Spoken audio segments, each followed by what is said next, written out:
on a working day, on a Tuesday. And these are Christians. What happens to the Muslims? What do we expect the Indians to do? Should they also close their shops and send people home and say the government is praying, your president is presiding over national prayer, go home and pray, yet you expect them to eat in the evening for those who eat? So I think that we need to do something much more deeper than just the prayers. But it is because we have been told that we prayed ourselves into State House. So we expect that Maombi will work. Unfortunately, even God doesn't work that way. Well, I don't know. It's quite a delicate subject to speak of, and delicate in the sense that you really cannot quite tell how righteous a human being is, and how fervently and how honestly they are praying. I had a session, or at least a conversation with Eric over the same, and was trying to unpack this whole thing, perhaps as a criticism because he sits on the other side, but again, with some essence and some level of fact. And so we just ask ourselves, well, while the Constitution says that this is a secular state, does not again stop us from proceeding to pray. And so if these leaders term it necessary to proceed and do the same, Eric, Linda, who are we to castigate? And why do we sit and confidently say that nothing else is being done? I'll allow you to respond to that after this short break. Okay. Let me take a short break and then we come back, respond to that.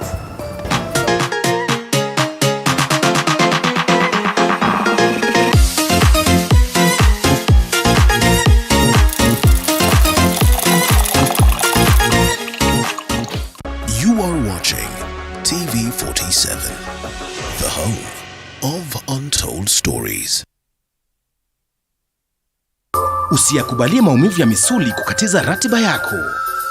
Kaluma Pain Balm ni dawa ya kusugua iliyotengenezwa kutoka kwa miche maalum ili kutuliza maumivu ya misuli. Kaluma Pain Balm. Maumivu yakizidi, pata ushauri wa daktari. We all deserve true love and affection, and persons with disability are no different. Disability is just like any other characteristics. The way some people are tall, others short. As we celebrate the month of love, Beyond the Limit continues to shed light on the stories of disability every Saturday at 7:30 p.m.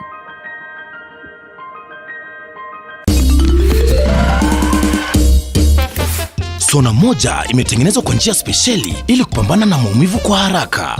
Sona moja ina aspirin kama kiungo. Sona moja, kitulizo kamili. Maumivu yakizidi, pata ushauri wa daktari. Je, maumivu ya kichwa na kukosesha amani? Kaluma Strong hutuliza maumivu ya kichwa, maumivu ya mwili na hata huondoa joto jingi mwilini. Kaluma Strong ina aspirin kama kiungo. Maumivu yakizidi, muone daktari. You are watching TV47, the home of untold stories.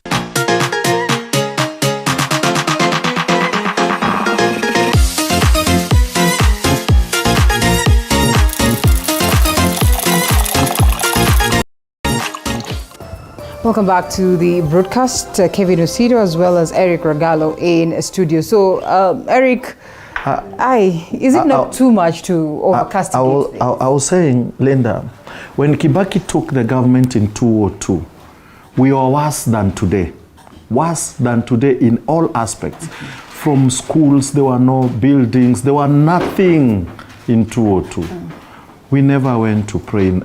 But why would you expect for them to operate the same way as Kibaki? In as much as they've declared themselves that they would wish to... Kibaki did the way Ruto has done. Yeah. Kibaki formed a committee of experts to come up on how to start our economy. I remember there was Martin Oduor Otieno and other experts, okay? Remember Martin Oduor Otieno from KCB, if you remember? Yes. And Ruto has done the same. There is David Ndii, an economist, to form a group of learned economists that are going to help him jumpstart the economy. If really the economy was really bad, which I don't think, he just wanted to work something better, all right? But that one too was really bad. Kibaki never went to pray. What did Akina Martin Oduro Otieno came with? Under the Ministry of Planning, where Anyang' Nyong'o was the minister, they came with economic stimulus package. One of the issues was to reduce interest rates, and that Mama Mboga to be able to pick what? A loan. Equity, that time, as the bank started giving, opening accounts for free. That before then, Moi time, accounts you had to have money to open an account. Barclays Bank, you had to have a 20,000, I don't know how it's called, but 20,000 had to be on your bank all the time. I was a member of Barclays then, till now. They have changed the name though. So, come to where we are. You want to pray. Kenya is a secular state. When you become a president, you become a president of the person who does not believe in anything. There are those people who believe in nothing. You are their president. You are the president of Situists, the Japanese who are in Kenya. You are the president of Hinduists. You are the president of Buddhists. You are the president of Islams. You are the president of Christians. You are the president of Budinia Musamboa. You are the president of Jesus Wanyoni in Bungoma. So when you want to pray, which God are you praying? And which sect are you praying? Which sect are you praying? You call it interdenominational prayer meeting. Right. It's not interdenominational because there is no Hindus there. There are no Muslims Why there. do you say so? I mean, how clear are you that? Inter means it's English. Yes. That's why I tell you, this government has a problem with English. Initially, they were saying Ati Raila is preparing Mandamano, and Mandamano is meetings. So they don't know what is Mandamano and what is a rally. There was the main event. There was a main event in Nairobi. But if I'd play the devil's advocate, then it was clear that it was for everybody. It wasn't for every Kenyan. It wasn't for everybody. It was for Christians. Because you have to have your representation there. It was only Christian. So it was what we call ecumenical prayer meeting. For only Christians, not interdenomination. If interdenomination, I was expecting to see all these other sects. I call them sects. I call them religious groups. That was inter. Inter is all of us. If you wanted to, then they should have changed the name, not to be inter, but intra-denomination. At least it would have sounded better, intra-denomination. So it is intra. Within the Christianity, we are doing it as Christians. So, then which are the bishops we are seeing there? I don't know whether this... There is these old churches like Catholic. CPK, ACK, which is ACK. Old churches like SDA. Why aren't they there? Why do you have those people wanasemanga wameokoka mpaka vumbi na ruka? It was a crowd. It was a place that was crowded, perhaps with very many Kenyans. Which Kenyans were crowded there? You could count. There were less than 1,000. Well, and I'm glad that we have Meshach Odede here joining us. Meshach, good morning. Morning. You're well? I'm well. Perhaps you'll be the last person who speaks to this question of prayer. There's some little belief that it could work, that the magic would be there. And, they've been castigated, fair enough. In equal measures, there are some that have appreciated that move, as well as others have, pointed fingers at the same, saying that it's baseless, it's pointless for us to hold this. They have gone to extents of saying that, the president has spoken to the meteorological department, and he knows that they say in February is when the rains begin, and so they've gone to pray so that when the rains begin based on science, then they're going to say it's courtesy of that. But here we are, and we agree that as a country there is a problem. Is it proper to even argue that while they pray, perhaps nothing is happening, while we evidently see the efforts or the things that they have said, in terms of what they would want to do for their nation to bring this change? Linda, let me pick it in this point or angle. I personally feel like the country has been spiritually blackmailed in this prayer thing. What do I mean with that? It is easy to say that this is how I want to do my things when I take over power, and then people elect you based on your manifesto and the kind of policies that you articulate while campaigning. But looking back, the prayers was not one of the policies or in the manifesto.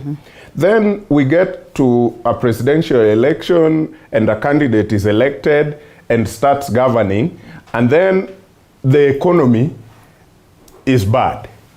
And instead of coming out to say 1, 2, 3, 4 are the policies we have put in place to bring the economy back to its feet, we are heading to Nakuru as a whole team, the president, deputy, governors, members of parliament. What does that mean? To a Christian like me and others, what we can do, we do, and then we thank God for enabling us or giving us ability to do that. But what we can't do completely and we have no idea of how to do, we run to God and tell God, here we need your miracle. Yeah. So Kenya is in that state where we really can't know what to do with our economy. So we are running to God to give us the miracle. Because if we knew what to do and we had a clue, we would do it and then go to God and why do you assume that we know what it is that we do? Yeah. You understand very well, and this is just an example, not necessarily on the aspect of the economy. Yes. And on the banditry attacks and menace yes. and all that. Beginning this year and towards the end of last year, CS for Interior, Kindiki, says that if this continues, we're getting to a space where we have to get the KDF soldiers. That is on the extreme. We understand what the Constitution says as to the deployment of the KDF in such a scenario. Yeah. And they have gotten to this level. And so that is to tell you that perhaps things are extremely dire and therefore they do not know what to do to a point of that. Let me just tell you what I mean with this. So we went to Nakuru specifically for economy. Yeah. We came to Nyayo specifically for the drought. Probably we are going to go somewhere for the insecurity at the northern. What does that tell in general? That as a government, we really don't know what to do with these problems, but we are going to God for a miracle. Because anybody who knows what to do would do that first and then thank God that thank you for giving us the ability to do this. But now the problem, for example, with the insecurity you are talking about, I don't know how much that has worked even in previous government. Linda, if I am a bandit, I think those people are underrating the intelligence of bandits.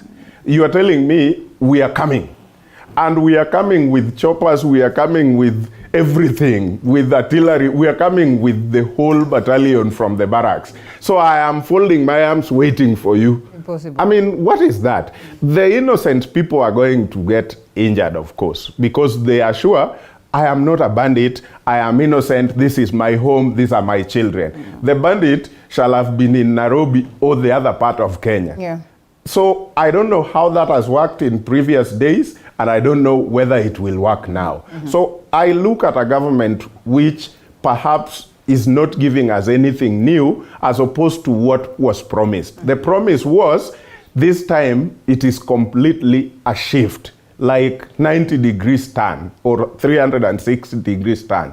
But I don't see that. I see more or less the same thing, which probably does not encourage me that anytime soon we are going to go out of this situation. And let's allow... For 5 years, how many times will you have prayed? Unajua tutaomba mara ngapi miaka 5? Ikifika miaka 5 tutakuwa tumeokoka hapa, hata muindi atakuwa anasema Yesu. Ndio sababu what kind of government are we looking at? Fine. Interesting. And Meshach says that, he looks at a government that really does not offer hope. Yeah. Just a second before Sido come.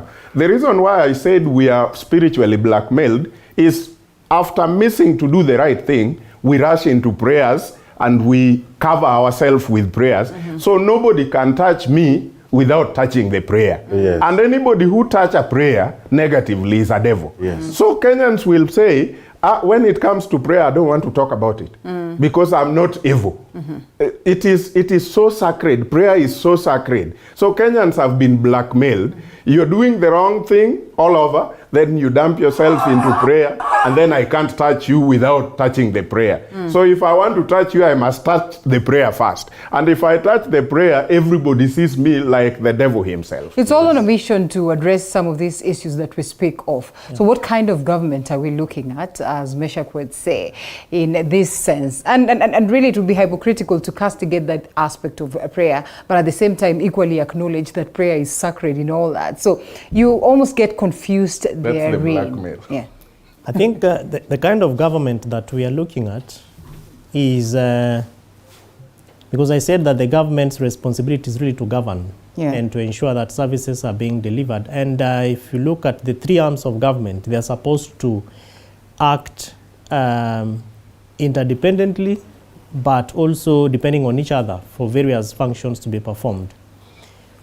The manner in which we have seen this government engaging is one in which you'd probably imagine that the executive is the rulership.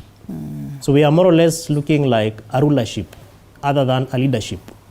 And if you look at how God, because now we are talking about prayers and theocracy, not to say that Kenya is a theocratic state, because it is not. Our constitution has defined very clearly the kind of government or a republic or state that Kenya is. It's a secular state. Linda, you move further and you begin to look at the place of God in governance and also leadership. And I miss the other remaining two, but I remember that when God wanted to do certain things, there are people that he would send. Yeah. If he wanted to provide leadership, God would send a leader.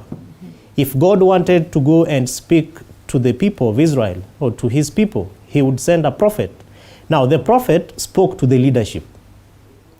If he wanted people to turn out of their ways, then he would send a teacher. Yeah. So the teacher would come and say, this is what you are supposed to do, you are doing wrong, follow this path and all that. In this case, unfortunately, I don't think that Kenya has gotten to the level of having prophets who will be able to tell it as it is. So that when government is malperforming, you say you are wrong, you need to follow the right paths and ensure that you do your work as government. What we see today is that all the teachers, the prophets, the leaders are all in one box, and each of them is competing for who will be seen to be performing what we really do not know.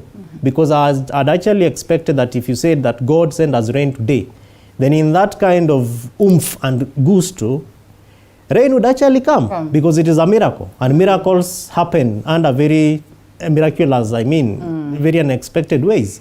So they've expected that the moment they left Nyayo, those who went at least and prayed for rain, then the rains would come. But you see now, the weatherman is also telling us the place of science, which in fact, because government has an agency called the Kenya Meteorological Department that is supposed to also guide farmers and guide Kenyans and guide everything. They are talking about totally different and opposite things. And of course, people know when rains will come, whether they are short rains or long rains. So the kind of government that we are running is one that I think is not providing that leadership.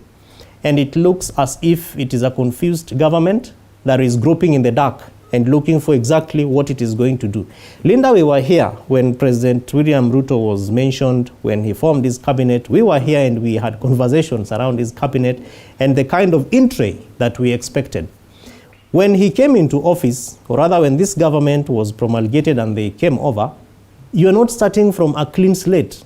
You had a manifesto, you have a plan. Counties have done their CIDPs and the process is going on, the budgets are going on. You are not starting from a clean slate.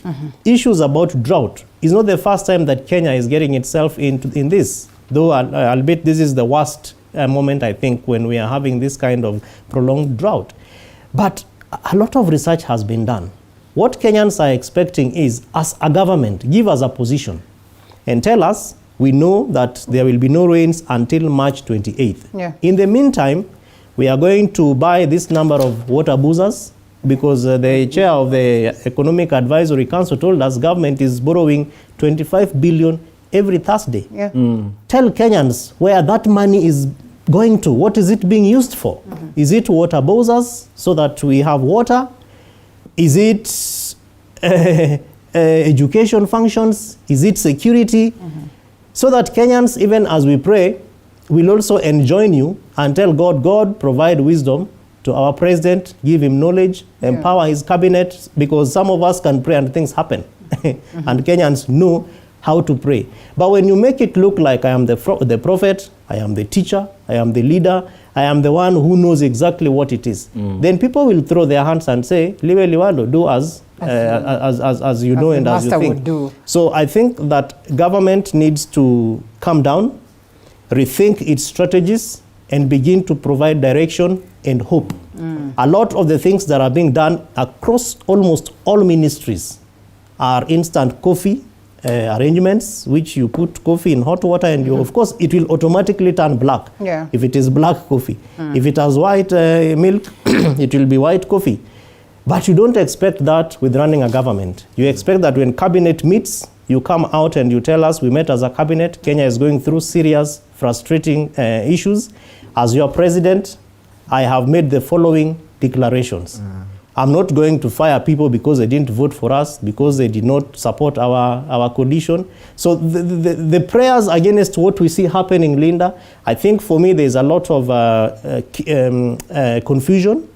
There is not proper thinking and strategy around what President William Ruto really wants to do.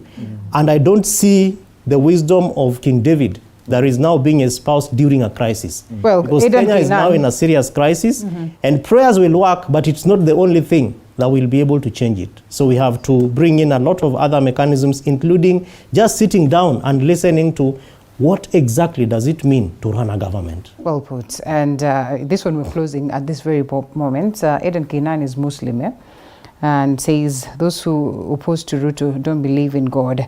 And I don't know. Well, can we shelve this one and cross fingers that indeed the prayers do work? That's what I call spiritual blackmail. Eventually, we're getting to that space. And we know very well how much Jubilee is trying so hard to also get to the other side. I had put that on Facebook and said, and I would read, totally true. I, Eric Ragalo, don't believe in God. Yeah, because I don't believe in Ruto. If that Aidan said, oh, those opposed to Ruto don't believe in God. Okay. So who am I? So in this case. So I don't believe in God, and I agree. So he's right. So if believing in God is not opposing Ruto, let me be. But you see, Linda, when you tell Kenyans like that, you are putting them into opposition by force. So if God is in the side of Ruto, then let me find another God, because that God on the side of Ruto, hey, is a mockery. And you see, on the other hand, that is an individual who has an opinion the same way we are sharing our opinions.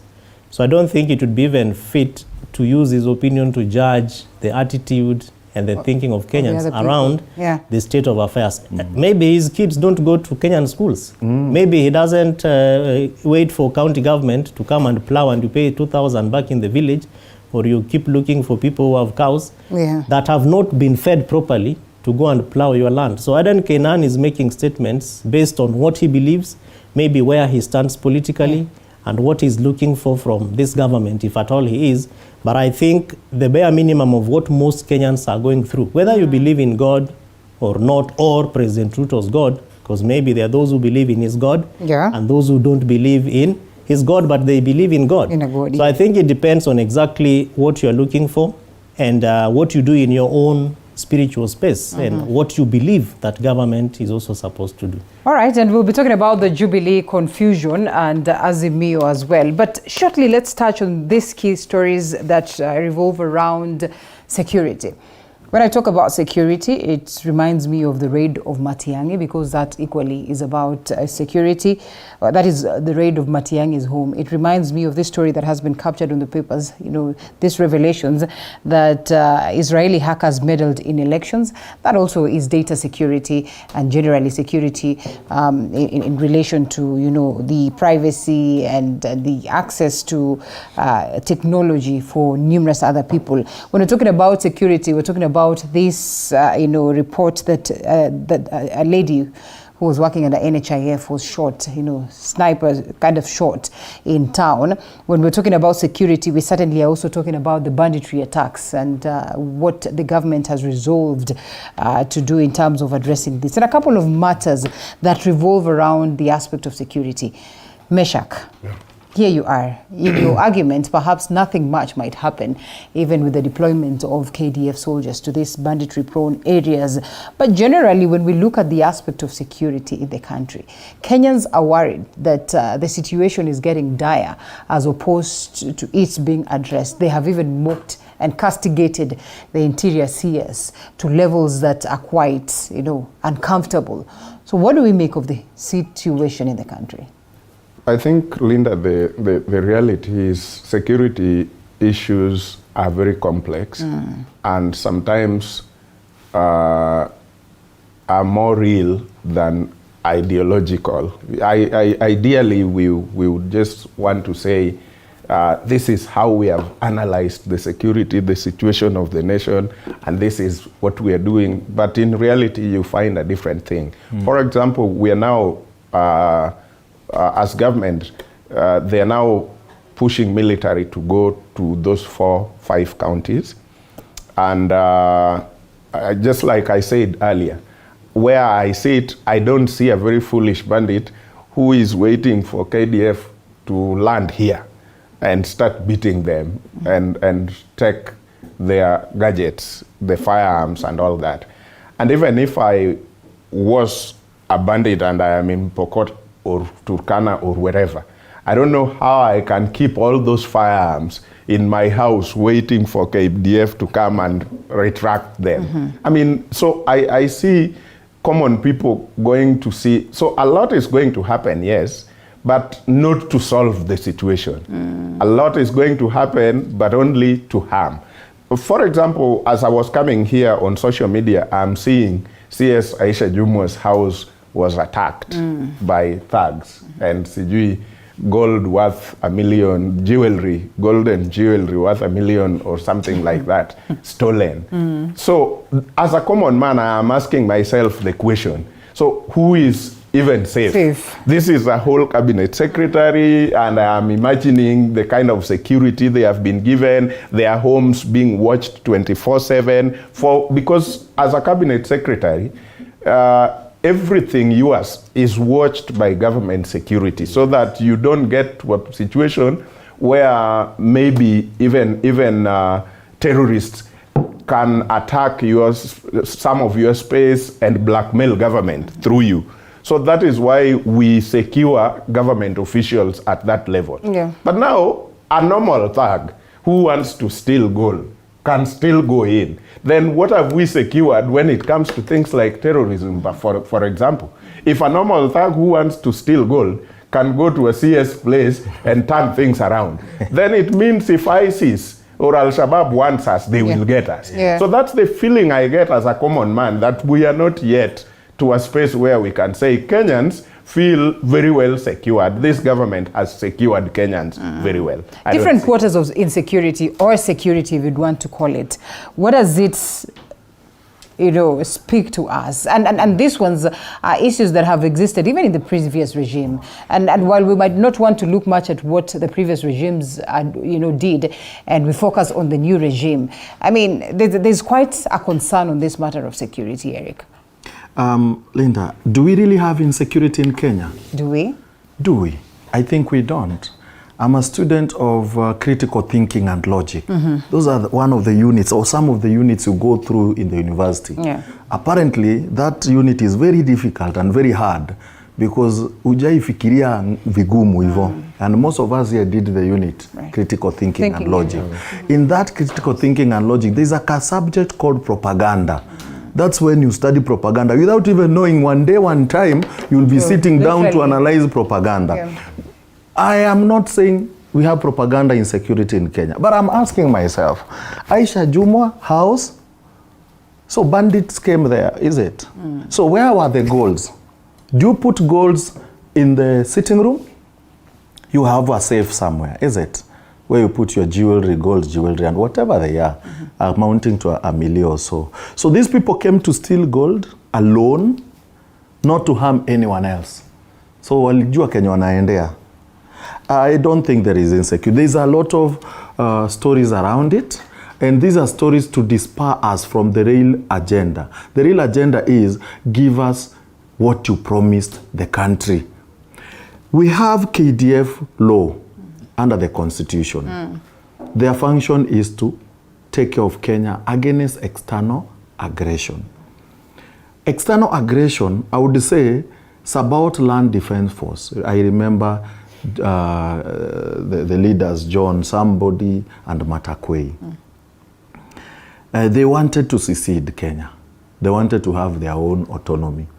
And I remember the story very well. And that is when KDF had to go in, because someone is going to get your boundary. That's when KDF comes in. Yeah. Are this ragtag team coming for the boundary of Kenya? No. This is more social issue.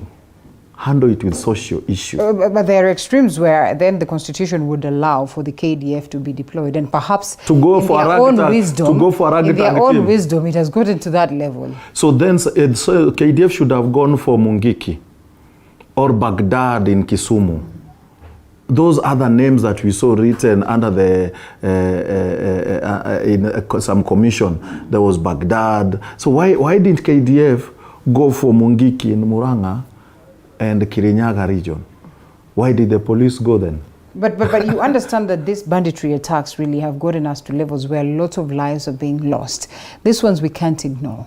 So Mungiki lives were not lost. They were, but that's now what I'm saying. You play social. You see, every president handles it, in their own way and in the wisdom. What I would say, Ruto will win on this. He's gonna win thoroughly, because watu watakanyagwa huko, you don't know who is a bandit, who is not a bandit. Kijana yote wa miaka 18 ako kwa shida and above, watu watapitwa nao huko, ata win under what expense? Yeah.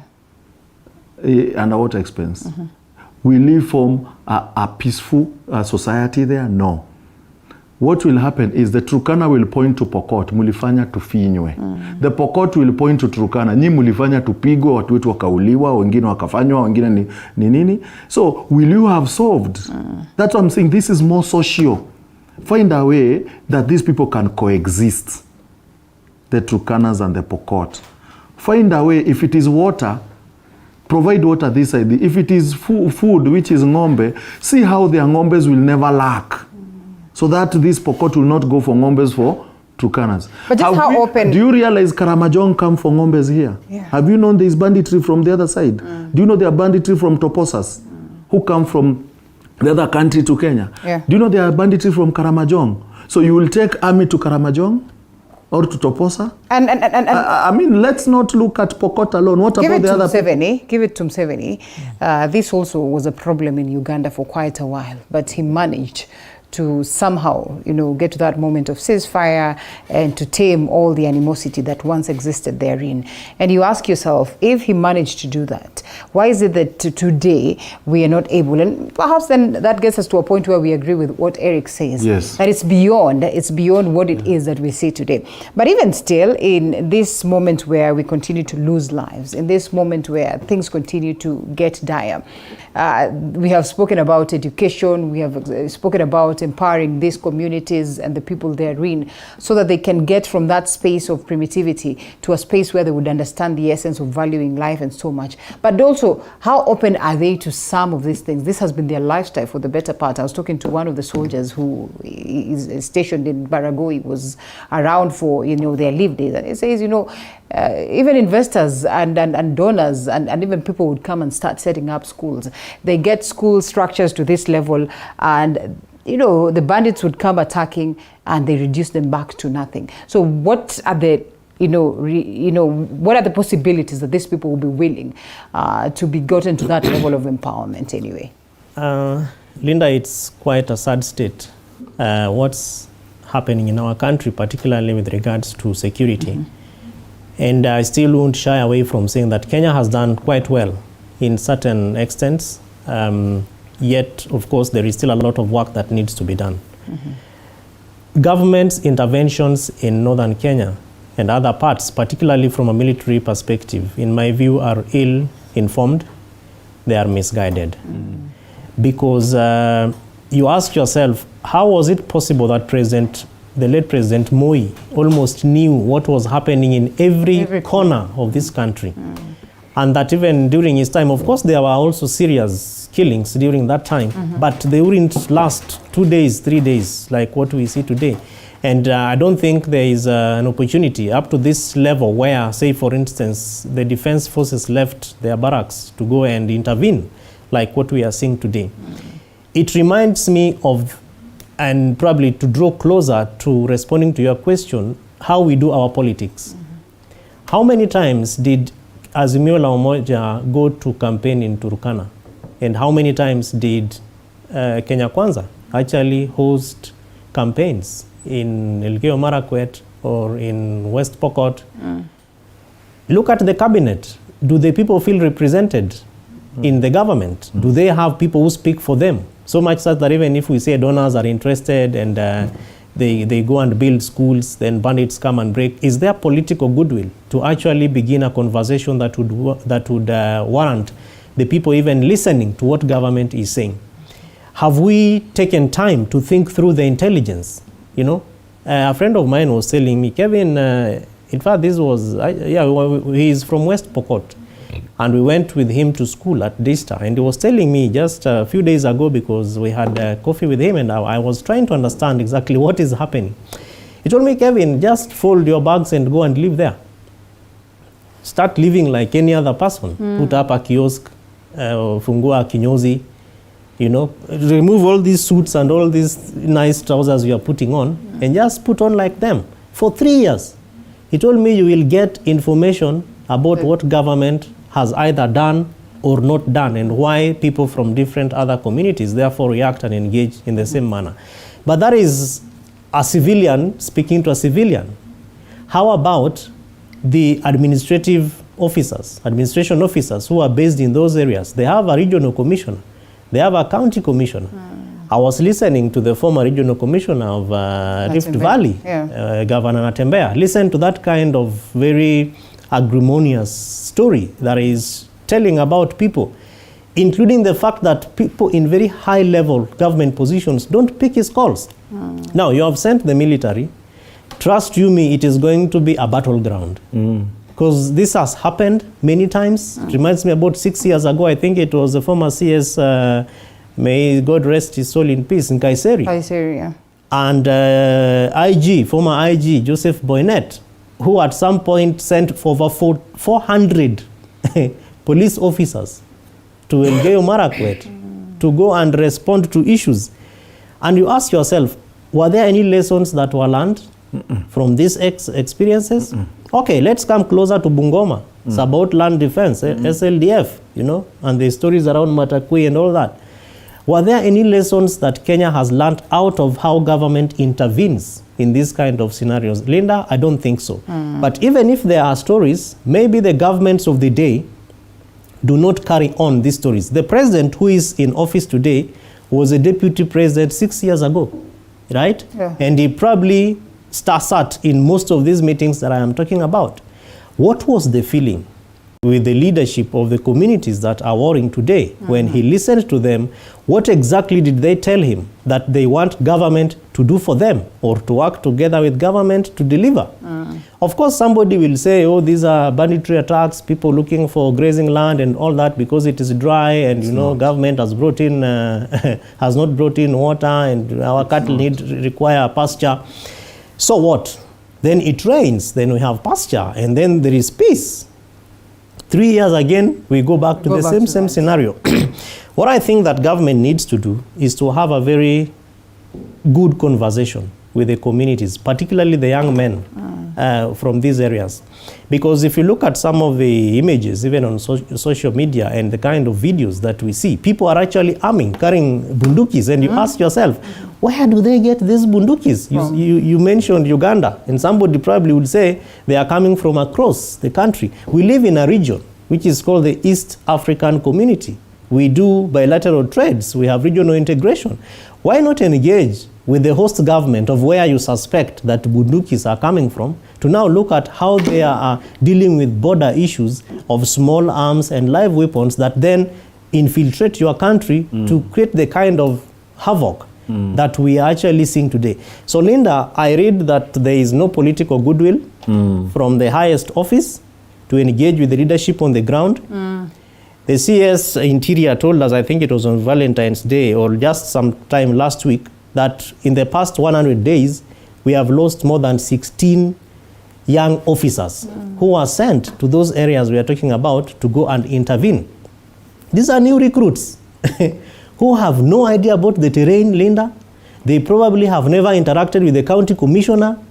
They have no idea who the chief of the area is. They are told, the way we normally see them receiving orders, kazi ni kwenda pale na kufanya nini? Kazi. Sema kufanya kazi, and they say kazi. Now, from the training perspective, kazi is to go and shoot and kill. Unfortunately. Is that what kind of spirit that we want to instill in the communities and in our security personnel? The communities therefore know and they have proper intelligence. Their political leaders will tell them, sisi kama wabunge wenu, askari wanakuja huko, wanajeshi wanakuja huko. They do what they have done and how they know how to do it best.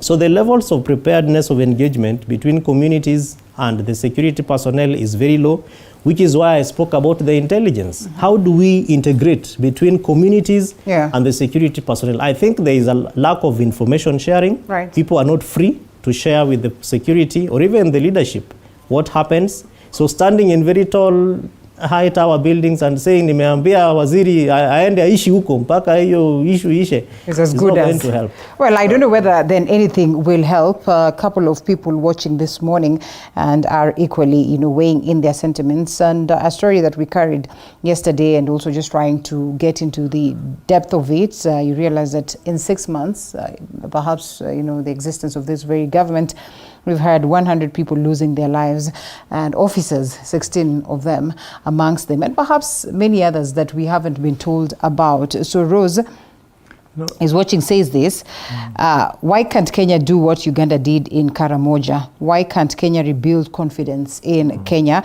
And Dr. Kamanja is watching. Dr. David Kamanja says, why is Kenya's meat cheaper than British meat? How do these animals that are stolen get loaded on the train wagon in Eldoret without Kenya Railways asking for permits? Ask the questions. These are tough questions that need to be answered. And equally goes ahead to say, Kenya Meat Commission was headed by military. The banditry went down. Why? That today, no Ugandan can cross with a gun. We shoot on sight copper bullets. That is why Karamojongs fear. That is quite interesting. That must be Ugandan as well watching, because they say we do that. So it's perhaps something that has happened or has played out in different other countries, but that they have addressed this. So that means somehow there's a way it could be answered. This goes to you, Eric, and it's in relation to the Constitution and what it says. The defense forces, and when they need to be deployed, they are responsible for defense and protection of sovereignty and territorial integrity of the Republic, shall assist and cooperate with other authorities in situations of emergency or disaster, and report to the National Assembly whenever deployed in such circumstances. May be deployed to restore peace in any part of Kenya affected by unrest or instability, only with the approval of the National Assembly. We saw the Gazette notice. I do not know how far this then goes, but we'll be following up. I see you people have run away from discussing other aspects of security, and I'll still bring it up. Matiang'i security? Well, Matiang'i security, yeah. Which one is left? And this one that is on the papers, you see these hackers, this is also an aspect of it. I would tell you very easy about Matiang'i security. Our CCTV stopped storing their pictures in NVR and DVRs. Kitambo, you'll go to a CCTV, go with your flash disk, and you'll download a video of everything. Nowadays, everything is cloud. Linda, even your phone today stores everything in cloud. So unless you can retrieve in cloud, nobody else can retrieve. So I'm wondering, these pictures they wanted to get from CCTV, where will they get them? I'm saying the current CCTV, they were denied Matiang'i at his level, I'm very sure his CCTV is sophisticated. Not the ones we put, si ni watu wa chini. Tuweka CCTV ya jamaa fulani kutoka pale Kamukunji, ama kutoka pale Kariakoo. Lakini wale ni CCTV zile za kimataifa. Everything is in cloud. Right. Unless Matiang'i himself opens his CCTV and gives you the documents, you cannot access. All right, Meshach, this in relation to... I don't know how they'll crack it. Yeah. That's an interesting one, a developing story that we'll be following up on. First of all, beyond the security... With the Israelites, Yes, the Israelites. The Israelites actually assisted this government to be in place. This is reverse psychology. They should not This is reverse purport psychology. to... They were the first embassy to visit Ruto in Karen. If you remember, the Israelite embassy was number one before even EU coming to visit. EU actually went to Ruto, then went to Raila. Israel never visited Raila even in a day. Those stories that Israel went with Tumbis and Chirichiri's email, those are hogwash. Israelites were stooges of Americans. This is what Baba says. This is what Baba says, yeah? Yes, yes. There are those who hack for the purpose of stealing, and others do so to uncover the truth. They, in brackets, the hackers, found out the truth which we withheld. Election security. And we're talking about this at a time when we also understand that there's this process that is ongoing to, form the select committee of the Independent Electoral and Boundaries Commission that is equally being discussed about. Those ones are at the heart of election security. Linda, just one word before that. As a man who follows and concerned about the governance of this country, at one point I listened to the now president, then deputy president, in an interview. And he completely said the whole insecurity in the region, which is now troubled, were government sponsored so that he should not ascend to power. But now he is in power 6 months. What does that say? Either he lied or it was true and now he's confused. He doesn't know what to do. That's the only logical conclusion that you can get across the issue of the Northern. Because it's either I knew what they did because of my candidacy, and so when I get to power, this is what I'm going to do to stop all that. That has not happened. People keep dying every day, which is very bad. So it is either he lied to Kenyans or he is just confused. He doesn't know what to do. And if he doesn't know what to do, then nothing is going to happen, because in those cases, he is supposed to be the commander. Even the KDF, commander-in-chief of the KDF is the president himself. So it means when the command center has no idea what to do, even deploying KDF means nothing because the head is confused. So that one is rested. Coming to the issue of election security, I think we still have a long way to go. The issue of hacking of this magnitude would actually be a serious issue if we were in another part of the world. This kind of revelation that is written here would be a serious issue. Probably we would be seeing, on the other side of the world, we would be seeing FBI all over, investigations going on and all that. But here, we take it as a story, and we make it as one of the news, and then we end it there. It doesn't go anywhere. It doesn't go past the newspapers and TV programs. It ends there. The government does not want to soil their hand in this. But I would also say, the truth is, I was in Bomas, and at some point, I was sitting with some of the high commissioners from the West. And I asked myself one question. What would be the role of high commissioners of other countries in the tallying center of a different country conducting their elections? The usual practice is the diplomatic corps will be invited to an inauguration of a new president because now the country has finished their elections and now they have all agreed this is the president they are inaugurating. So we are inviting the world to inauguration of our new president. But I was just imagining if Germany was conducting their election and at the heart of their electoral process, the Kenyan ambassador is there, like really concerned. I mean, would they accept? Would it be acceptable? Is it something they would embrace, even if it is foreign policy or whatever it is, even if we are very friends with that country? Would that really happen? So it is obvious that we were manipulated. We may not be having exact finger on the exact thing, but all the evidence points out that we were manipulated. But as I keep saying, African countries, this is not just Kenya. Nigeria is now going for their election. It is not going to be different from this. What I know is Africa is between two thieves, like Jesus. On the left are the East, on the right are the West. None of them does anything for the love of Africa.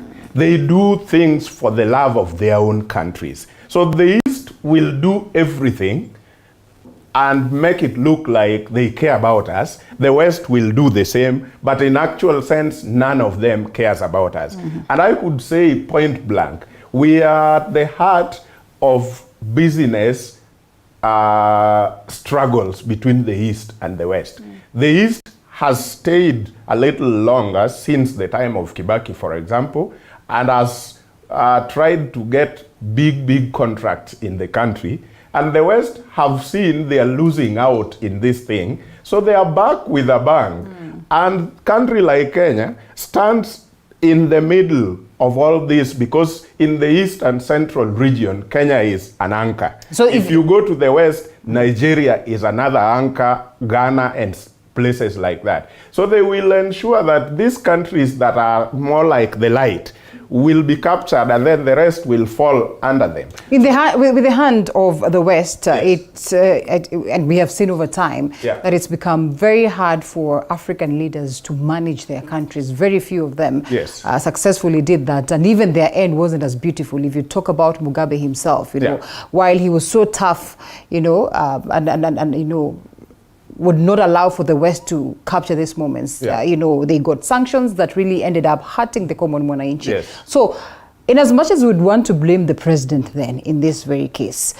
at what point does he manages this with the knowledge that there's the hand of the West and I mean there's the hand of the East, and at this very point he does not know how he handles this so that at least he maintains his country without first of all hurting the people as well as hurting himself?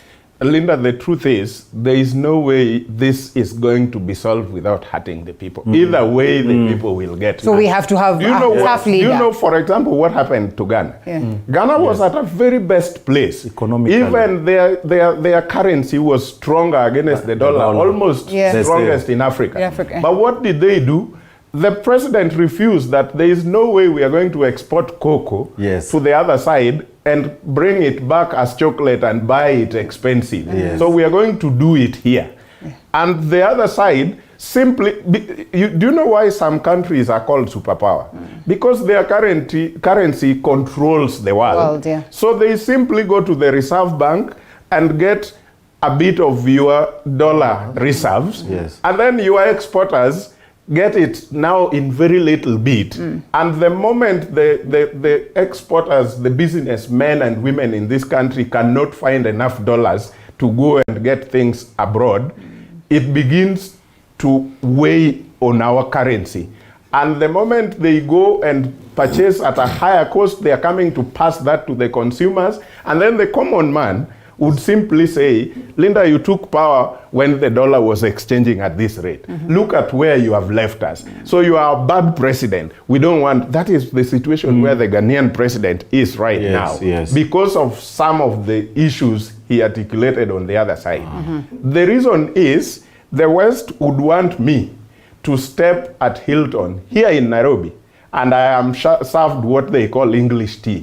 What the hell is English tea? Where did tea grow in England? In England. It has to remain English tea, and anybody who says it cannot be English tea can get all the sanctions. It is the same Mugabe who took power after independence, and Mugabe in the 80s and a bit of 90s, Zimbabwe was a breadbasket of Africa. So where did Mugabe lose his mind to in the later days? Because around that time, South Africans and the region, everybody was trooping to Zimbabwe, to Harare. Then later on, all of a sudden, Mugabe could not now give Zimbabwe whatever Zimbabwe needed. It is not like Mugabe lost his mind. It is how the West manipulates Africans. Anytime a country is beginning to talk about let us do this, let us do business within ourselves, it becomes a problem. Because, Linda, right now, it is difficult. I think last year I was having some meeting in Senegal. It is difficult to get from east to west directly. Sometimes it is one flight in a week or something. So if you are a businesswoman or man in that magnitude, you would rather do business with Europe because it is easy to go to Europe and come back. So anybody who begins in Africa to talk about let's build this infrastructure, it means we are going to be more independent. And partly that is what the East were doing with us. The East are building our infrastructure massively because, for example, a nation like China is giving us what they also have in their land. But what do we have to count for the British? Since they controlled us in the era of independence until today, what can you point and put a finger on? This is what the Britons have done to us as partners. A good question. We can point thicker road for China and many other things for China. It is either that we will... So Kenya is stuck between the war of West and East in terms of business.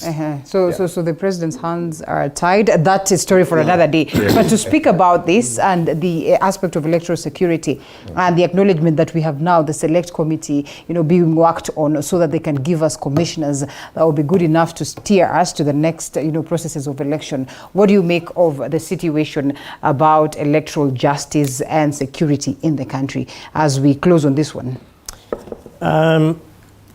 I think that when it comes to electoral justice and electoral security, we have made strides. The only unfortunate thing is that these strides only accrue benefits to the political class.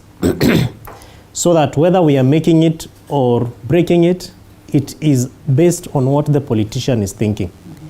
But the institutions whose responsibility it is to ensure that electoral justice is actually seen to be done and be seen to have been done, also feel actually more or less tied and at the behest of the politicians. And that is why the war between Azimio and Kenya Kwanza on the electoral commissioners and the select panel, because they know that from experience, the chairman is based on what they call, he who calls, he who plays the piper calls the tune. Because they know that if you give more independence, not what the Constitution talks about, it's based on what you talk on phone, what you sit and discuss over tea, even as far as England. You can book flights and go to Dubai and have conversations and come back home and changes take place. And we have seen that happening even with IEBC for the 6 years they've been there. We have seen that happening with the ECK. We saw that happening with IIEC. And so that bit of independence of the commission, based on what the Constitution really expects, is still miragic. The politician plays a lot of role insofar as who becomes the commissioner. First of all, who the select panel is.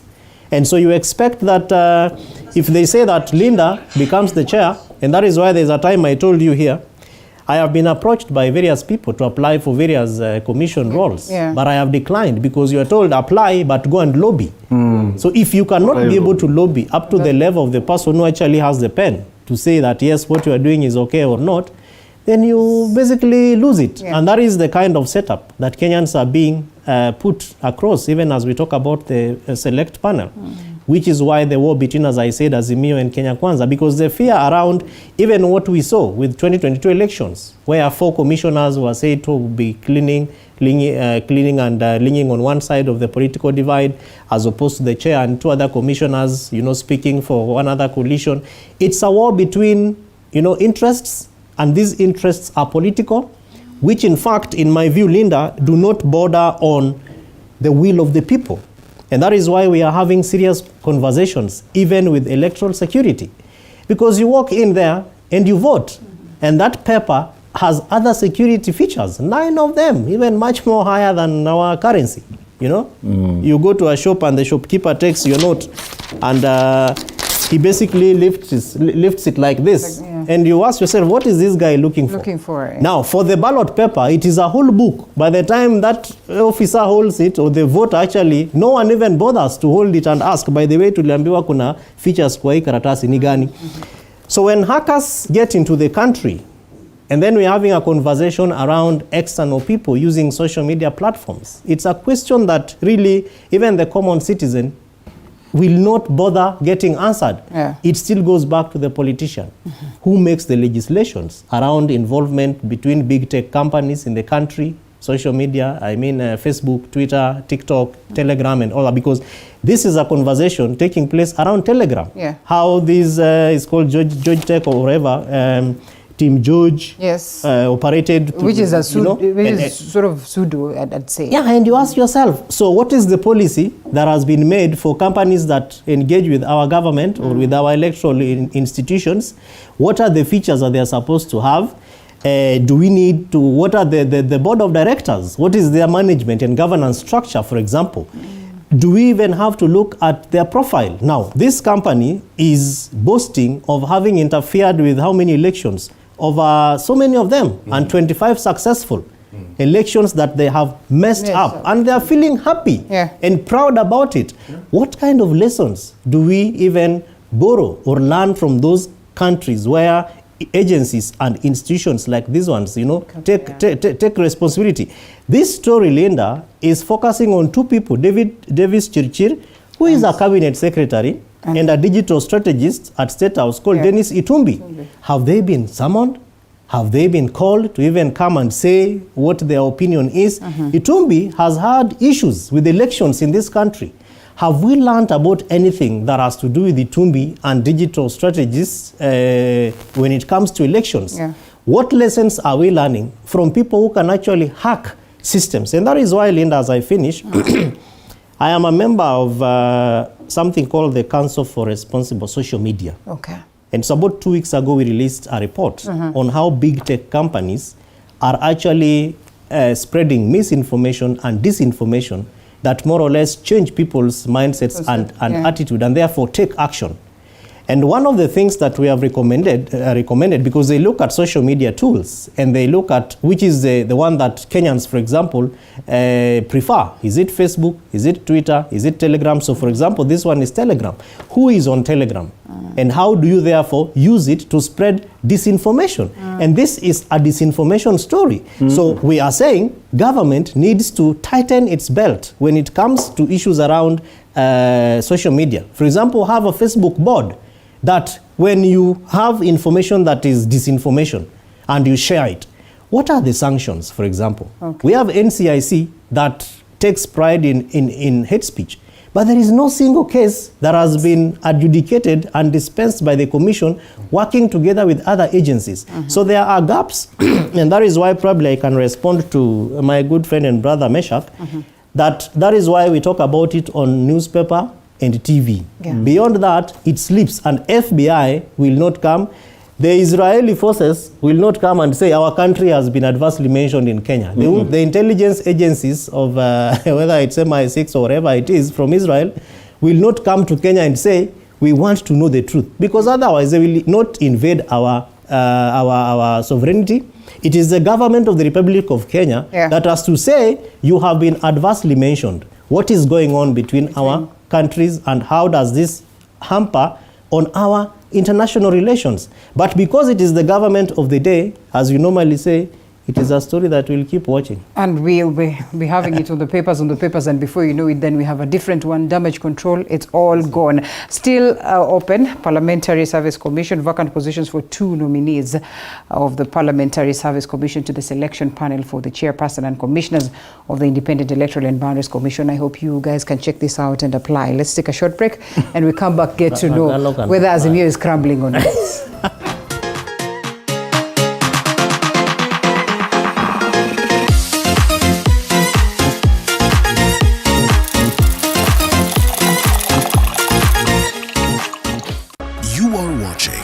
TV 47, the home of untold stories.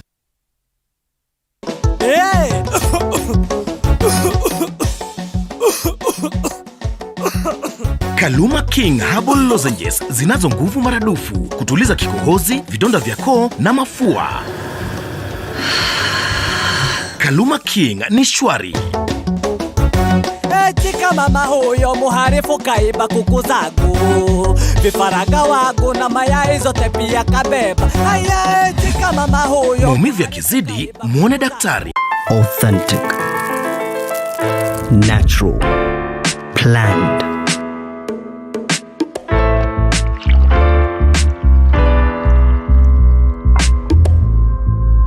Transforming.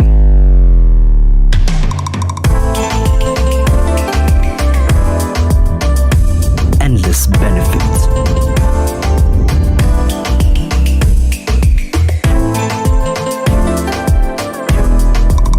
Slaty, purely Kenyan. Buy now on Jumia or Amazon.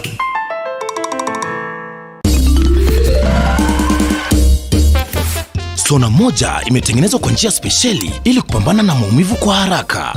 Sona moja ina aspirin kama kiungo. Sona moja, kitulizo kamili. Maumivu yakizidi, pata ushauri wa daktari. Are you looking for a college that will shape your future career? At Candy College of Beauty and Applied Sciences, we offer advanced courses with personalized attention to our students. Come and get your diploma or certificate in cosmetology, hairdressing and beauty therapy, diploma in community development and social work, or certification in catering and accommodation operation. We also offer diploma in nutrition and dietetics and many more. All of our graduates have secured employment in the job market, while others have gone into entrepreneurship. What are you waiting for? Join us today. For more information on how you can enroll, visit us at the London Beauty Building, 5th floor, Taveta Road, Nairobi, or call us on 0726 031 109 or 0784 515 606. Facebook, Candy College of Beauty and Applied Sciences, or on Instagram, Candy College of Sciences. Our January intake is ongoing. Candy College of Beauty and Applied Sciences is the cutting edge college. Usiyakubalie maumivu ya misuli kukatiza ratiba yako. Kaluma Pain Balm ni dawa ya kusugua iliyotengenezwa kutoka kwa miche maalum ili kutuliza maumivu ya misuli. Kaluma Pain Balm. Shhh. Maumivu yakizidi, pata ushauri wa daktari.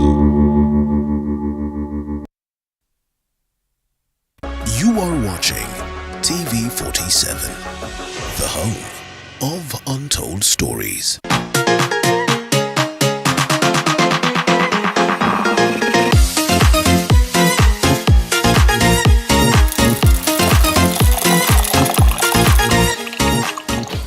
All right, welcome back to the broadcast. Last laps of this segment in studio, Meshach Odede, Eric Ragalo, as well as Kevin Osido. And now to the politics of the day. I don't know whether what we've been talking about is not politics. It's generally politics. But now this is raw politics that is on ground. Well, we all thought that we're from that moment of campaign and that it will be kazi. It looks like it's prayer and politics and campaigns and rallies. And here we are. But the big question that we asked today, there's that need for us to have an opposition that is strong to keep this government in check. A professor was here the other day, Professor Fred Ogola, who says that that one bullet that will finish the Kenya Kwanza government, if at all they are keen on getting the 2027 seat, then would be that fact that they miss out on giving the Kenyans economic emancipation. And so that need for a vibrant opposition, as the president would call it, is important so that we get, them on check, we get them on toes for Kenyans to achieve this. But it looks like the key opposition coalition, that is the Azimio One Kenya, equally doesn't have his house or its house in order. So then what, Eric? I'm a member of that team. And is there a team at all? It is a team. What I can tell you is our competitors keep saying they want a strong opposition, but they're working so hard to cripple the same opposition. Kibaki tried it, and he tried it to cripple the opposition, and Moi did it many times. He would go and even buy opposition members, and akienda mahali harambee ama meeting, unasikia mtu amejiuzulu ameingia KANU, anasema jogoo. So it's not a miracle. And I don't see why people keep saying, oh, Azimio inaisha. 1, 2, 3 people living is not everyone gone. If there was someone who can live, then the opposition is dead, is Raila. If Raila says today, nimetoka opposition, then trust me, it is gone. They can leave all of them and leave Raila to be the opposition leader. Raila will have his soldiers around him to continue. What you've never known, an MP gone, Eric is not gone. Who are the people who make structure of opposition around Raila? They are not MPs. Ghetto president. He's not an elected politician, but he can make a force than Jalango. I'm giving you an example. And some of these people you see around, those are the real force around Baba. And those are the people who make Baba who he is today. Okay? So some people living does not mean opposition is dead. Actually, opposition is even rejuvenating. How I wish we were doing a prayer meeting where Baba was the one calling for a prayer meeting in Nyayo Stadium. There will be an avalanche of people coming to pray. That is the person you want to understand, the person who people feel socially. If he says today we go to wacha hii anasema tuende ya IBC. Lakini simuona baba amesema tuombe ya IBC. Sasa mbona kama maombi sa ile baba anaita ni maombi. That's what I'm saying. You want, and you see it is action with maombi. He's been going around fighting for open democracy in any other openness. So he said, let's go and pray for IBC because wameingiliwa na mashetani. So tutaenda kuwatoa mashetani. So the other thing I was saying, we've not lost opposition. We've lost some people. And opposition, and I would tell William Ruto, he likes it or not. Aruke juu ateremuke chini. Na hii nitamwambia kwa TV, atafanya kazi na Baba, apende asipende. Okay, handshake. Akikataa, tutaendelea hivi miaka tano. So all this while that is what it's not a handshake. I'm not saying handshake. Watafanya tu kazi. Watafanya kazi. In whatever form. In whatever form. Whatever it will be called. Yes, watafanya kazi. Okay, before he likes it point, or not. Aruke juu ateremuke chini. Akimbie Victoria aende kwao Kamagut. Watafanya kazi na Baba. Why is it about the right honorable Raila Odinga? That will answer shortly. But Meshach, now listening to Eric Ragalo, I ask myself, is this Azimio or this is ODM? Linda, the truth is we have Azimio. I think there were more than 20 parties there. Yes. Political parties under one umbrella. And they did a very good structure according to the law. And it states how you even exit the coalition whenever you feel like you no longer want to be part of it, which probably the Kenya Kwanza did not have. I think the Kenya Kwanza was not able to do their coalition agreement and even deposit with the Register of Political Parties. So they are kind of a loose one. What is making them stick together and look like they are solid is the power. Because everybody loves power, everybody loves where they get things somehow for free. And that's nature of a human being. And both in the Azimio and Kenya Kwanza, even if you were to shift the power of presidency and give to Raila right now, the same team who have gone there will troop back like tomorrow. And they're there. So let Kenyans understand that politicians, much as we elect them to represent us and our views, once they are in, their views and their need supersede our views and our need. And for example, even in the same government where power resides, Linda, right now, yesterday I was watching in the morning when Parliament came back from recess. The first order of business in the House was the President's memorandum to Parliament to discuss, among things, creating the office of the official opposition. What does that tell you? That hustlers are no longer the business of this government. Because during campaign, the tone was, we cannot talk about leaders. It is time to talk about the hustlers. Yes. And no business will be, we will not do any business when the hustlers is not part of that business. And that was campaign against BBI and things like that. Right here, the first order of business from President Where is the emergency that he really and badly want to create this office of the so-called leader of official opposition? That is the is there a gap? Wait, is there a gap? Is that the need for Kenyans right now? Then our constitution has a whole parliament, whether UDA, ODM or whatever, to oversight the executive. What is the president trying to do? The president is trying to stop or block oversight. Because when you create that office, then you push the work of the whole parliament to a small minority. So these people should feel that we are here to oppose government, but our numbers are small. And then the large numbers remaining here is, I mean, they are convinced that they are in the house on behalf of the executive. Then you have completely hurt the executive, the role of oversight, and nobody is oversighting you. So that is the corner the president is pushing us to. Create this narrative that they are opposition, and even create an office for them. So their work is to oppose, but our work here as UDA members of parliament and Kenya Kwanza is to represent the executive in the house.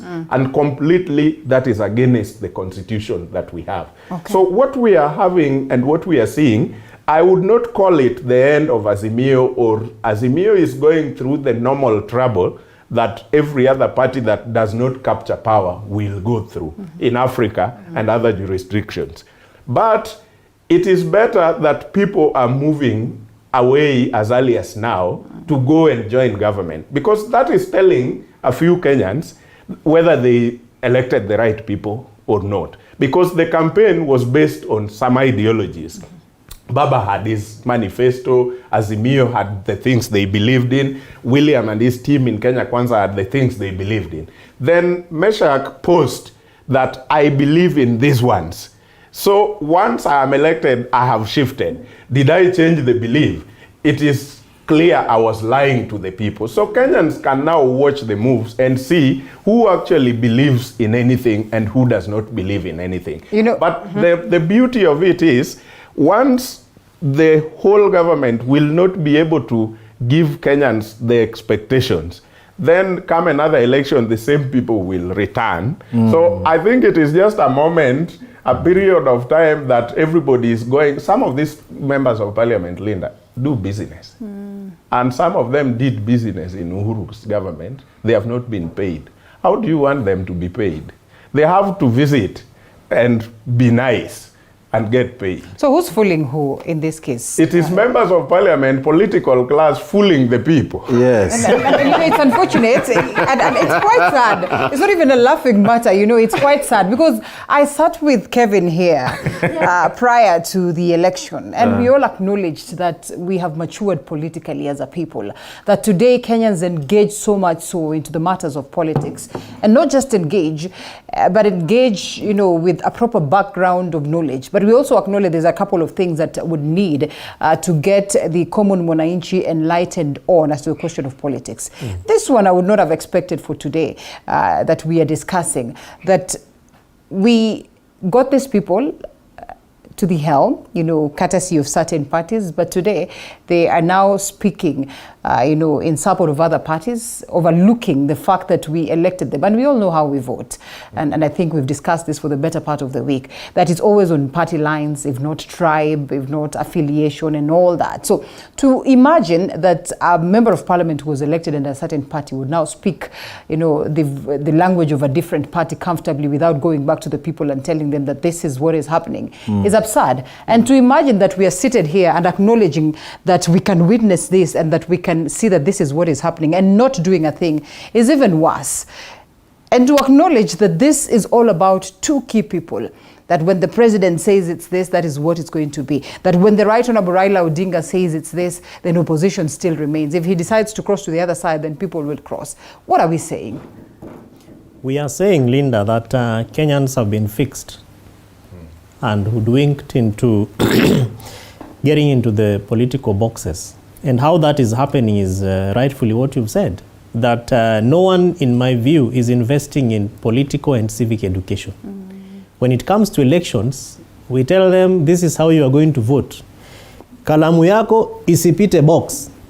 Ikipita box ni spoiled ballot. But we don't even tell them what a spoiled ballot is and how it contributes to that leader being elected or not elected. We tell them you have 122 people who are running, for example, for office, and they are all corrupt. They are doing wash. Their accounts are full of money that is illegal. But still, we don't tell them, if you don't elect them, so this is the kind of leader that you need to elect. We still go ahead and elect them because the former CS Matiang'i told parliamentarians that over half of parliament was full of thieves. We never go ahead and work with unions and tell KOTU, for example, that give us leaders that meet the following criteria of Chapter 6 of the Constitution, or LSK. At least this gentleman from Westlands, the former LSK chair. Harvey. Nelson Harvey tried to run for office, but now at least he has an office. He has been appointed by the president to lead something there, a board. We never tell the unions how to engage, and associations, even of doctors, nurses, teachers, and all that, to engage with the common citizen. So what we are doing is to give Kenyans, or Kenyans are getting the leaders that they deserve. Now, Linda, the Constitution and all the other legislations that support it have mechanisms through which the people can be empowered. For example, the law says the moment you propagate policies of another political party, you resign the party that sponsored you into Bunge or at the county assembly, and you seek a by-election. Fresh mandate, yeah. No one in the history of this country, other than Tinga, Jacob Raila, former Prime Minister Raila Amolo Odinga, resigned, has ever resigned from office based on what the law says, ideology of that political party, your engagements with other political party, and what needs to be done. So when it comes to recall, because the Constitution also makes provisions, we have made it so difficult to recall an elected member, either of a county assembly or even a governor or Senate or National Assembly, because you cannot recall this leader 2 years before an election. You only do it 2 years to an election. So even if you elected a crook, you have to bear with that crook who came in sheep's, robed in sheep's suit and said, I am the angel that is going to bring transformation. So the rest of these other issues become so difficult to the common mwananchi. Further to that, the politician knows that Kenyans are struggling with food, cost of living is so high, young people are unemployed. All these other things we are being told, Linda, need drama.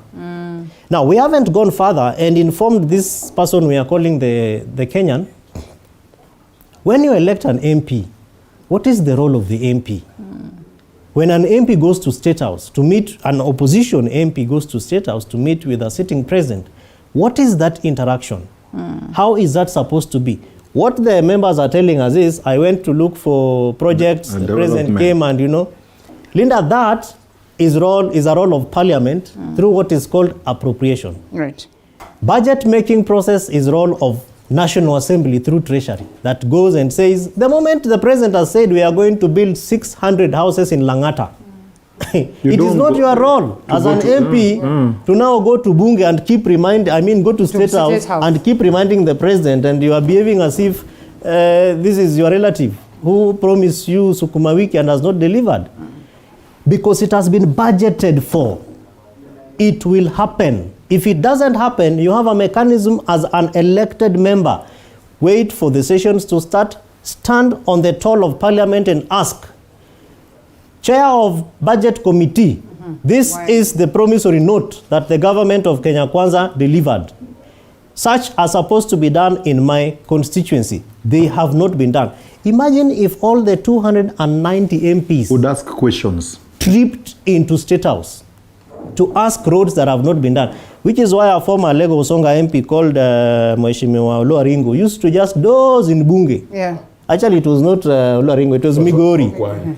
Okwanyo. He would just doze in Bunge. Then the moment the discussions are over, he said, what about Migori? Because he will, even going to meet president, it's not is not cheap, even for an elected MP. It is planned, a date is given, and you must have a very clear mechanism. So I think that the long and short of it is our MPs have missed something, and that is a problem of induction. What is this so criminal that, these members of parliament should not meet the president? It's fine. Well, they do not go there for development. They are dictates of the party, Azimio, and those ones I'd love to hear from Eric, who's declared literally he's part of the... So let me finish on this before Eric comes in. The members therefore need to look at their roles and how they function with government in a context like Kenya. Yeah. Because we are not as strong as South Africa, where, for example, the political party is so strong, they can even decide that Cyril Ramaphosa goes home tomorrow. And the moment they say it, and they have just simple mere allegations, and we have seen precedents that have been foiled by a party called African National Congress, and they've actually gone home. Yes. Some of them are even serving jail sentences.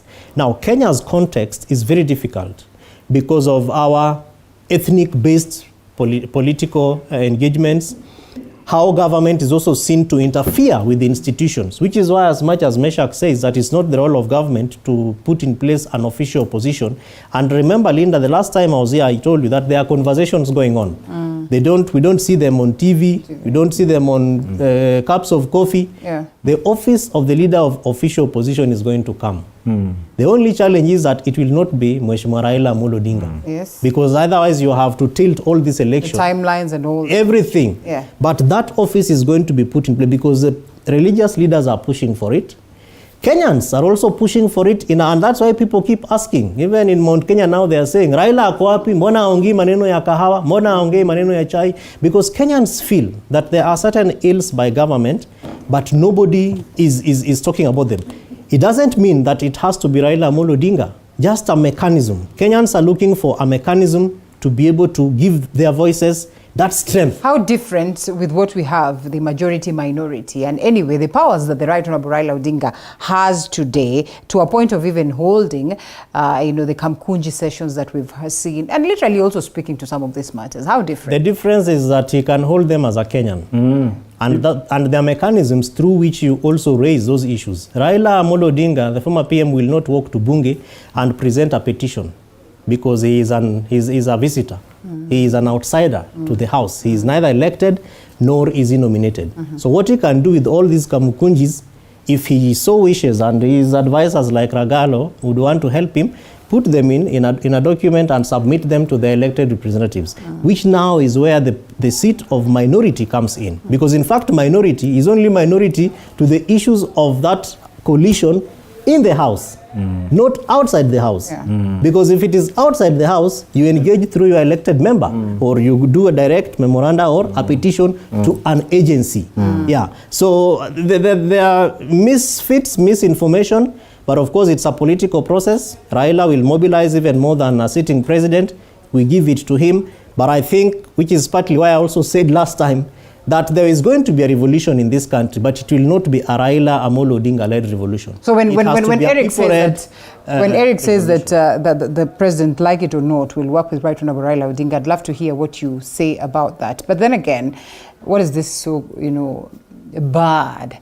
Because when the president says, I am the president of this country, you cannot stop me from working with individuals that are willing to work with me. We have all agreed that, you always want to be close to power.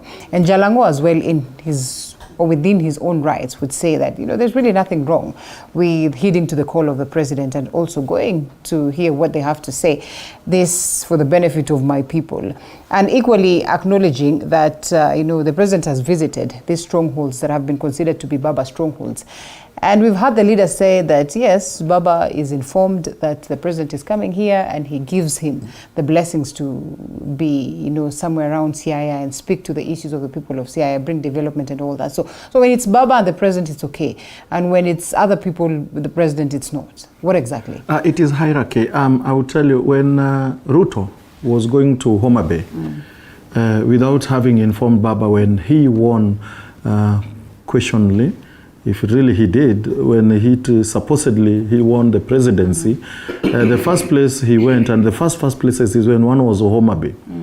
And since he had not communicated well, he thought going to Homa Bay, people will troop around him. He found himself alone, and the only person who could walk with him was Obado. Okay? So the next meeting he wanted to do in Homa Bay, he had to inform the party leader that I'll be coming to your area and I want to work with your people. Remember, there are people of a certain political divide. And you are a president from a different political divide. You have to understand the politics of also of parties. You are a president from a certain political divide. And the other person is a party leader of a certain political divide.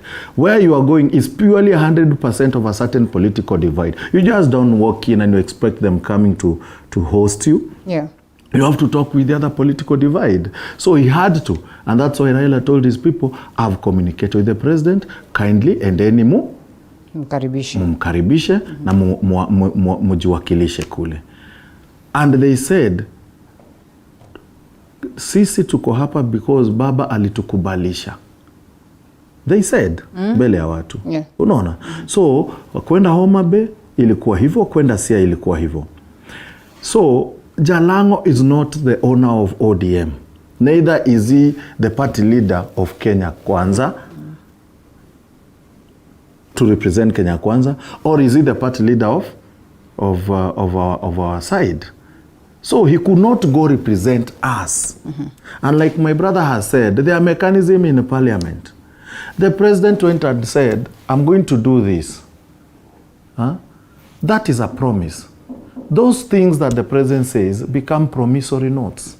You go to parliament and raise a question on the promissory note under the Ministry of Land, promissory note under the Ministry of Roads, whichever ministry was touched. So you possess the promissory note and ask a question about it. Then the ministry will write to the parliament and tell parliament, that one we got, and we are going to do it in this and this and this. Then you got your answer. So if something was said in Homa Bay, and we are going to make road, which was said in Homa Bay. You had the road in Homa Bay. So do you want to expect me, now the governor of Homa Bay, now stop being the governor of ODM, and now walks to the president and say, ile barabara ulikuwa umesema sasa situfanye kazi pamoja. No. The parliamentary president of that, the parliamentary member of that area that was touched, all those areas touched by that road, raises promissory notes in parliament and pulls the promises to become what? Not promises now, but work done on the site. You don't go back to State House. So the question is, when was the State House meeting planned? Because you don't just wake up, Linda, right now and move to State House. My friend, it is never possible. So there were thoughts that became meetings that now were made to meetings after meetings. Then State House was communicated. State House had to offer a date, which was communicated back. And these guys were prepared, even handling how you go to State House. You just walk on the lawn like this. You're even told, walk here, step here, this way, okay? So they were told, when you go, you'll go sit in this room. So by the time all this is done, surely it's not one day. So Eric, what was Jalango's mind and the group of Ekina Elisha and the others telling them? Their people say that they're the ones who sent them. I don't know what you would say about that. It's exactly 30 minutes past the top of the hour. Gentlemen, with your blessings, allow us to take a quick short break, and then we come back, wind up. Yeah? All right.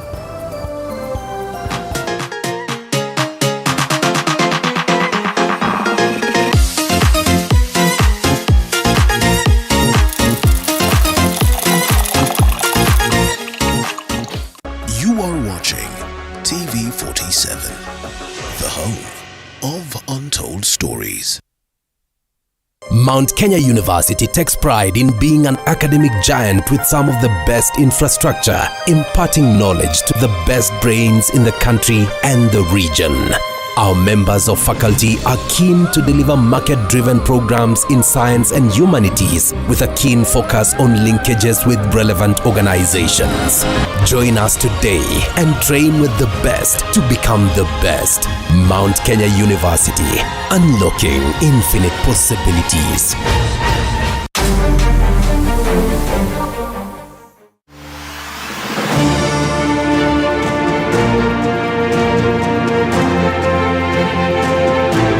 It's a new season.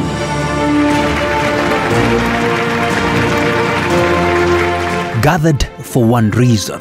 We have looked at Pan-Africanism as a way to unite all of us. Climate change is the one that's affecting our marine lives. Debate. Tell me, if we did not borrow, where would we be? What does GMO offer? It offers longer shelf life for these foods. Devolution was not a one-man army that was going to come here and take us by storm all on its own. Young people drawn from across hundreds of schools in the country. The battle of minds.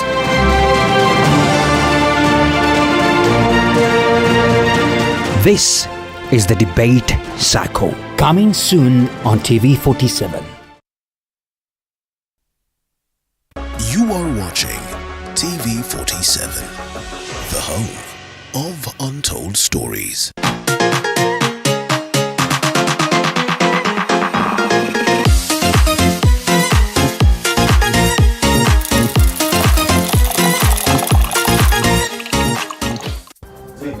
All right, we're back, gentlemen, and we get a grace period of about 10 minutes there.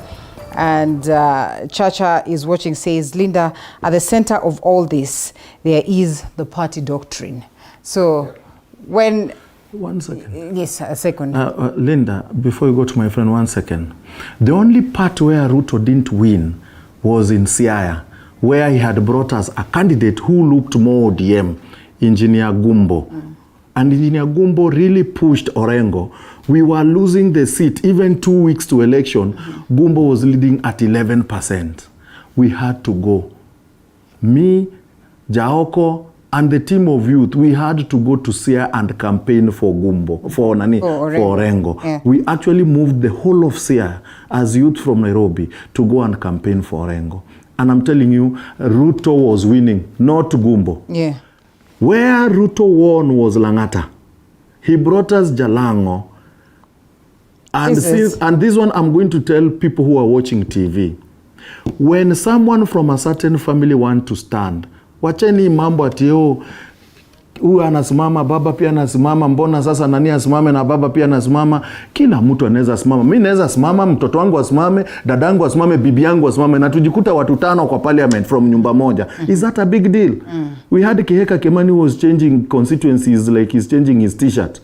We had people who have done so many things. Jaoko wanted that Langata. And since politics of Kijaluo, sasa Wajaluo ni Kipuzi. Yeah. Wakasema baba hizi simama, na kijana yake pia simame Langata. Jaoko had to be pushed out of Langata to give Jalango space, and we knew Jalango was already a stooge of Ruto, but we let it be. But you so also Jalango know that has gone back in home. his own space had numbers, and he didn't have numbers. We gave him numbers. When Jaoko left, I was there in this game inside. Jaoko left because even a meeting, and I will say on TV, Jaoko had to be called by his uncle Raila and told, kijana yangu step down. Tuachie nani. I don't know whether Jalango had no numbers. Well, interesting, but here we are. Okay, for me, 2 things. We need civility in how we run our political parties. That is one key thing that is coming out of this visit to State House, that civility was lacking in the whole thing. We are not saying members of parliament are not supposed to meet William Ruto as the president of Kenya. They should meet William Ruto, but there should be party discipline in all this. Linda, I asked somebody yesterday, suppose we wake up in the morning tomorrow and we realize that the members of parliament from Nandi County and members of the National Assembly from Kericho County are at Upper Hill, Ofisi Ababa. And then they have finished the whole meeting and they are saying, you know, Kisumu County and Nandi County borders each other, and Kericho as well. And sometimes there is a lot of issues to do with peace around the borders of Kericho and Kisumu. So as members of parliament from Kericho County and Nandi, we went to discuss the peace in that border at Upper Hill at Raila's office. But Ruto, as the UDA party leader, did not know. Veronica Maina, as the Secretary General for the party, did not know. The council, the party generally of UDA didn't know that. But they had discussed peace, and peace is a good thing. Everybody, including the president, needs that peace. How would that be? Would it be different? So why is it a problem when ODM are trying to put its members in order? I don't see what is a problem there. If our members of parliament wanted to discuss development, it is good to notify your party leader, notify the hierarchy of the party, chairman of the party, secretary general, and say, this is our agenda, this is what we want. And nobody will say, don't go. They will give you authority to go. And Baba would have been the first person to know, to say that, guys, I knew, they informed me, they informed the hierarchy of the party. We knew our members 1, 2, 3, 4 were going to engage the president on 1, 2, 3, 4, 5 agendas. That is not what happened.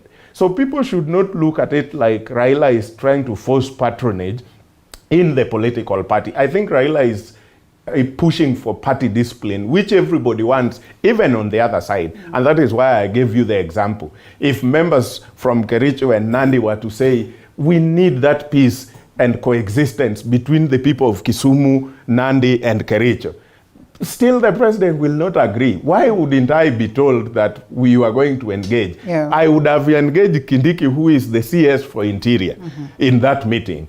But here, we have on this other side, and now the worst thing, people on the other side think it was just great. It should have happened. Baba should not make these people be under patronage. What if we're meeting William Ruto, it's okay. When others meet William Ruto, it's a bad thing. No, it's not the same. So our members of parliament need to actually know the reason why there were 60 parties in Kenya at the registrar of political parties. They chose ODM. And they chose Azimio. So there is need to adhere to the rules. They had the opportunity to run independent. They had the opportunity to run with any other party, 59 remaining parties, but they chose this party. How strong or weak? It is good to be disciplined. How strong or weak are the rules therein? Because then again, we also know that we're human beings. And so if rules were not placed, if policies are not there, we're bound to fly and go our way. So just how strong or weak is this Azimio team that today we can speak of, Jubilee members confidently hitting their chests and saying that they're walking away, that today we can have people confidently going to meet the president and they walk away, that, even like a day or after the elections are declared, then you have UDM crossing over to the other side with confidence. So does it speak of how important it would be for us to have strong policies within even the coalitions that we say we can't live without today, such that there's going to be that aspect of discipline? Definitely, Linda. In fact, one of the weakest links is the foundation within which these political parties and the coalitions are formed. And that foundation is purely political. And the political nature of the foundation, or the politics in it, is that you are elected into office. There is never a clear mechanism of what happens post-elections.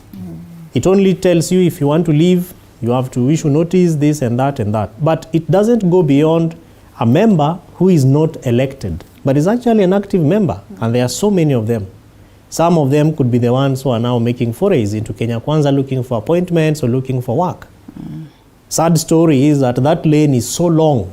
It goes all the way up to probably in Moyale for people who are in Kenya Kwanza who are waiting to be appointed. So for you who is in Azimio, you might be in the middle of Ethiopia, close to Eritrea, waiting for, it will take the rest of Kenya Kwanza's term.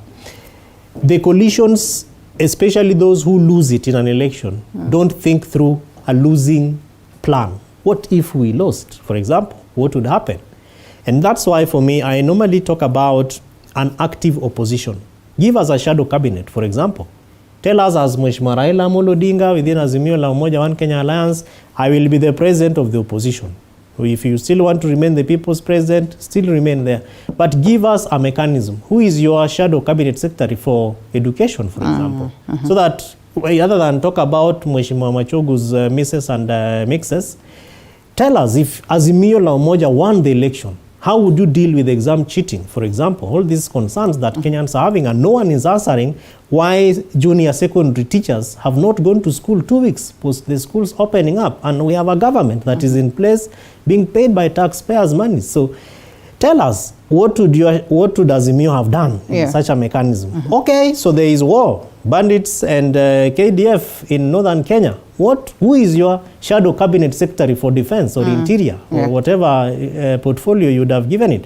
How would your government engage with the people, and how would you respond to this kind of a scenario? So these thoughts, I don't think they go through into the minds of the people who actually sit where these very critical decisions are being made.